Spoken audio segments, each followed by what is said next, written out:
Hey guys, thanks for joining me. And if you like what you see, please subscribe. Hello, peoples. My friend gave me this pocket knife back. I gave him this a while ago.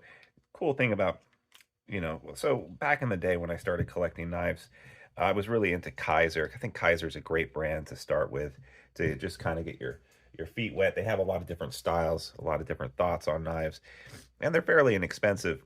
Now, this knife, I believe when I bought it was around $100. I think I even got it on Amazon. It's the land and it's a Tonto. And it was like the first time I'd spent money on like a knife that was really just aesthetically talking to me and not necessarily a practical thing. But as you go on and you collect more and more knives, locking pivot, that's pretty cool. It's got the frag pattern and the Tonto, like I said. Um, as you go on, your tastes change and you want maybe more high end stuff or other stuff. And I've just fallen away from Kizer. Um, and that's not a bad thing necessarily. Where are my bits? But if you're a friend of mine, I mean, back originally, I would resell a lot of the knives that I got. I would just kind of check them out, and then I would resell them, and I was able to basically take a knife and sometimes make a little profit. But that wasn't the point. The point was just checking out a lot of knives and being able to check them out and then pass them on. And then some knives like this didn't really have a resale value. Um, they just, were just on that border where there's not a real collector's market for it. And it was easier and better for me to, so if you have a friend who's even remotely, at least in my case, even remotely interested in knives, and I show them a couple of things and they like it, chances are you're going to be very lucky to walk away from that conversation without a knife, because I'm going to give you something. And this was one of those cases. Maybe I owed him some money or something, and I just said, "Hey, listen, instead of money, how about if I just give you this knife?" And we just made a deal that way. Or maybe I just gave it to him. I can't really remember the circumstances, but that's the way I roll. I like to be able to talk to some friends here and there that have a knife. So this it's been about a year since I've seen this knife, and his pocket clip was falling off. It's not sharp anymore.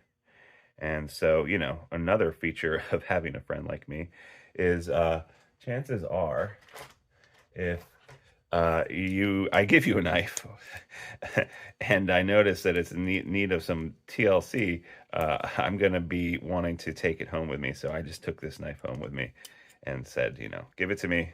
I'm going to clean it and blah, blah, blah. And you can see, I mean, it is just a mess right now. It's so dirty.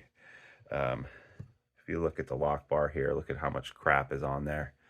So this definitely needed a little bit of TLC, sorry, TLC, guys. That's what I meant.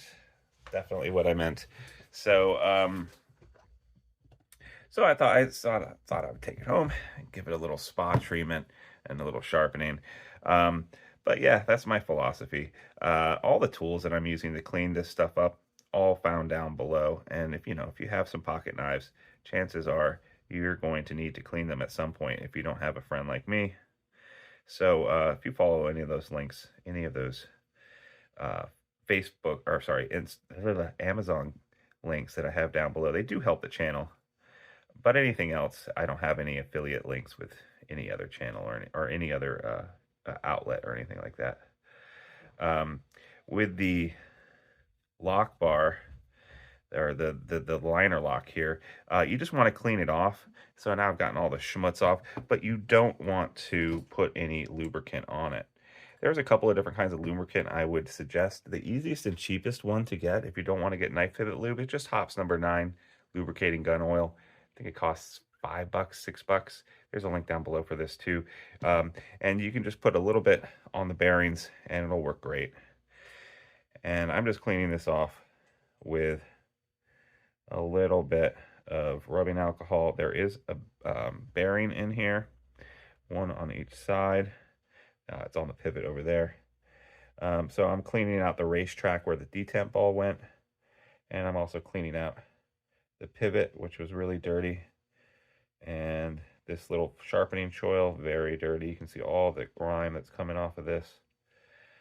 Oh yeah. Oof. And then and finally we're gonna wash the bearings with a little bit of alcohol and a towel, and then put it all back together again with a little bit of lubricant on the bearings. Now this is N690, which is a fine, cheaper steel. This does need to be sharpened too. This is also a hollow grind, which I appreciate. Do like some Tontos. So yeah, and this is Ozzo and Ray knife design. Um, I remember when I first was starting out, I did like Ozzo a lot. His designs seemed cool to me. They're still great. They're functional.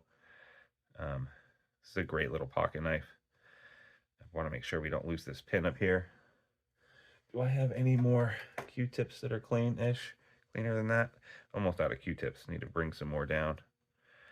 So, yeah, and now we're going to put this together. I'm going to take out this washer, we hope. Come on, washer. So I can clean this racetrack and the pivot here and the pin. Yeah. Here we go. Cool. All right, and then all I have to do is clean off these washers. So I'm just going to take a towel, and I'm going to take some alcohol, and then I'm just going to rub it around here and then get them dry. And like that. I'm not going to use hops number 9, even though it's a perfectly valid choice. I'm going to go ahead and use some knife pivot lube, or at least I thought I was going to. Okay, yeah, I'm going to use a hops. I'm not sure where's my, oh, there it is. All right. So I'm just going to use some regular, I like these needle applicators. They make it very accurate to put them in. You don't need much. Now this guy, the oil is going to catch the grit in there, so you don't want too much in there, especially since this knife is only going to be cleaned out once a year, or whenever I get my paws on it. So, you do not want much on there. This knife did seem to be pretty darn centered when I got it, and I'm going to try to put it back together centered. I'm also going to be using some of the Loctite because his pocket clip was starting to come off. So I'm going to make sure that I clean those screws off real well and use the medium Loctite, not the heavy Loctite, the medium Loctite on that too. And put a drop of oil on this. And I want to make sure that I do not put oil on his on this detemp ball here, because that will just end up causing it to be have lock stick, is what I've learned over the years. So snap that back on, put this back on. This got a little bit of dirt from where the pocket clip has been, so I'm just gonna clean this off a little bit. This is just like some kind of plastic scale. I don't think it's even G10. Maybe it's G10, but yeah. And now go ahead and put these in. The pivot is a different, I think it's a different, or is it the same? Torx head bit. Right now I have the bit in there for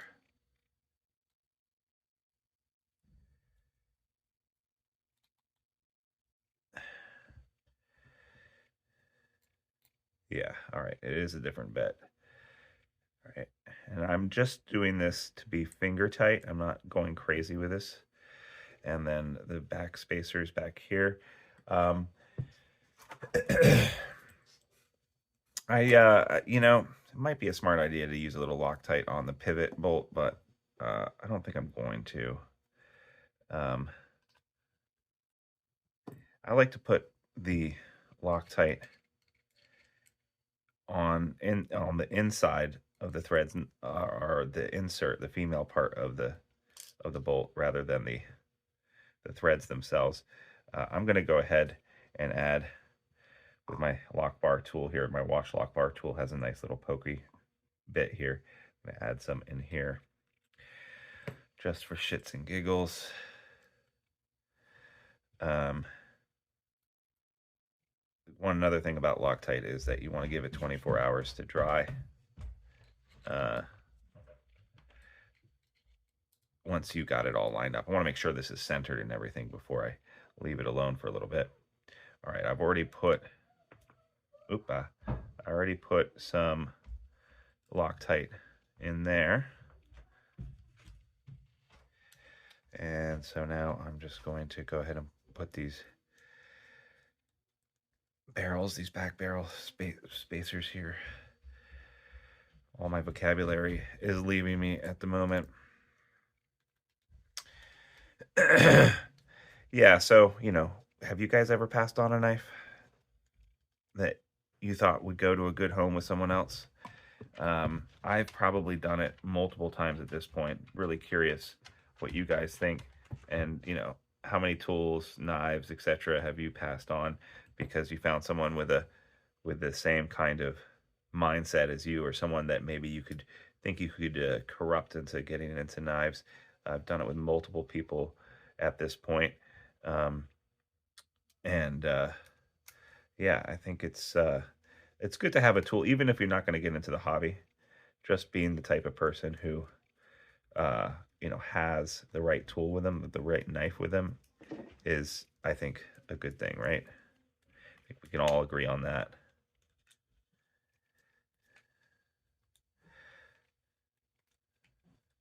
There we go. So now that pocket clip is nice and tight, and I've got some Loctite on it, so it won't come loose again. Let's see if this is even vaguely centered. It is not vaguely centered at the moment, so we'll need to tighten that up a little bit more. I believe that if we just tighten this up, and if not, I'll show you a secret how to get this. If we just, oh yeah, so the pivot still has a way to go. It is now centered. And if anything, it's just I'm going to tighten up just a smidge more. With the bearings, rather than phosphor bronze, now it's not dropping shut like it was originally, but I think that's okay. The action's still nice. And what that's going to allow to do is it, like, over the next year, while I don't have my paws on it, it'll get a little bit looser and a little bit looser, but it, still will lock up tight. And once that Loctite is dry, it shouldn't come out too much anyway. That's the hope, right? So the next thing I need to do is just sharpen this up. I think I'm going to try stropping it first. And if that doesn't work, I might actually put it on my nice cami sharpener. But thanks for joining me today. If you like this content, like and subscribe. And if you'd like a chance to win this or win a knife, what you got to do is click on the Patreon link down below. And for $3 a month, you too could win a knife. Or you could just become my friend, and then maybe I just give you a knife if you came over to my house. Thanks so much, guys. I'll see you next time on Sharp Ends. Bye-bye now.